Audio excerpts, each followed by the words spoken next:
Interessante que tem um jansenista, não diria jansenista, mas um amigo de Jansênios, que é o Saint-Cyran.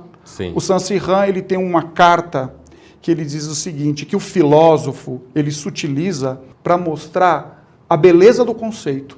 Já o santo, ele sutiliza as suas ações para mostrar a grandeza do mal que nele habita. Isso é interessante porque a gente começa a pensar, o Santo Agostinho, a discussão sobre as peras. O Santo Agostinho falando, olha, eu era um jovem e aí o meu vizinho lá tinha peras, né? E aí, eu vou até contar a história aqui para depois voltar, porque tem muita gente que fala, isso aqui é um detalhe, é uma coisa muito pequena, mas é o santo sutilizando coisas pequenas para mostrar o mal que nele habita. O Santo Agostinho fala que no vizinho tinham peras, ele foi lá roubou as peras, comeu as peras, ficou feliz, e aí depois de muitos anos ele começa a refletir um pouquinho sobre isso, e ele diz assim, mas por que eu roubei, sendo que eu tinha pera na minha casa?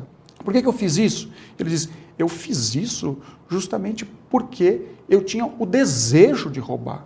Eu fiz isso porque eu queria roubar, e esse desejo, como você muito bem colocou, ele é descontrolado, eu não consegui controlar isso. Então quando eu mordia aquelas peras, o que eu sentia era o gosto do mal.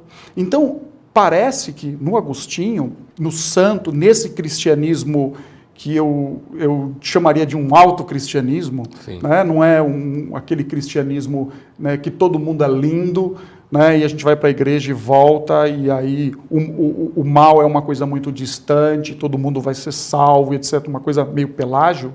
Esse cristianismo, que é o cristianismo do Agostinho, parece que é um cristianismo que convida a uma reflexão sobre si. E essa reflexão sobre si faz com que o indivíduo perceba o mal-estar que nele habita. O que é bem diferente da concepção socrática. O Sócrates, quando ele se propõe a conhecer a si mesmo, o que ele conhece é o vazio de conhecimento. Santo Agostinho, quando ele convida o leitor a fazer a viagem para a interioridade, o que ele mostra que é o mal. Então o indivíduo, quando ele reconhece o mal, me parece que ele está muito mais próximo de Deus, pensando agostinianamente aqui falando, do que aquele que eu sou bom, eu não sou tão mal assim, olha o assassino e fala, olha, eu não sou tão ruim desse jeito, né? Então me parece que aquele que tem consciência do mal que nele habita está muito mais próximo de Deus. Quer dizer, então, que se Sócrates e Platão fazem uma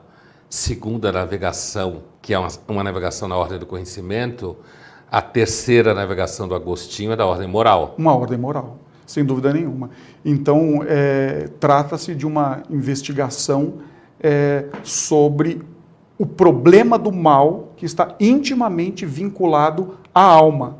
Né? A alma. E por estar na alma, e por a alma ser aquele espaço do desejo, então o que o Agostinho tenta mostrar é que há uma imperiosidade do desejo. E que desejo é esse?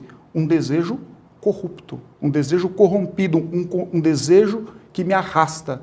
O Santo Agostinho, na obra Confissões, ele ressalta que o meu amor é meu peso. Para onde quer que meu amor vá, ele me arrasta. Eu vou junto. Ele me arrasta. Então, aí uma imperiosidade do desejo. O desejo impera. Então, como o Santo Agostinho ele pesa a mão quando ele fala do mal no homem, então parece que esse homem sem a graça, ele é algo que está totalmente perdido. Então ele tem que pensar uma possibilidade de remédio, que é a graça, que resgate o homem. Aí ele vai falar da graça da perseverança, que é uma graça que Deus dá, e ele dá para quem ele quer, quando ele quer, como ele quer, e ninguém pode levantar nenhuma credencial moral para Deus e dizer, eu mereço a graça, porque diante de Deus ninguém merece, já que no pecado original todos podem ser condenados. Então Santo Agostinho ele diz assim, num texto chamado O Dom da Perseverança,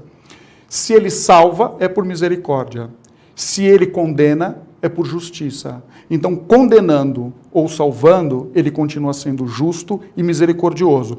Mas é muito comum, né, as pessoas falarem, mas Deus, ele não quer salvar a todos. E o Santo Agostinho faz uma reflexão, colocando entre aspas o que seria todos. Porque esses todos não são todos os homens. seriam todos os homens que Deus quer salvar.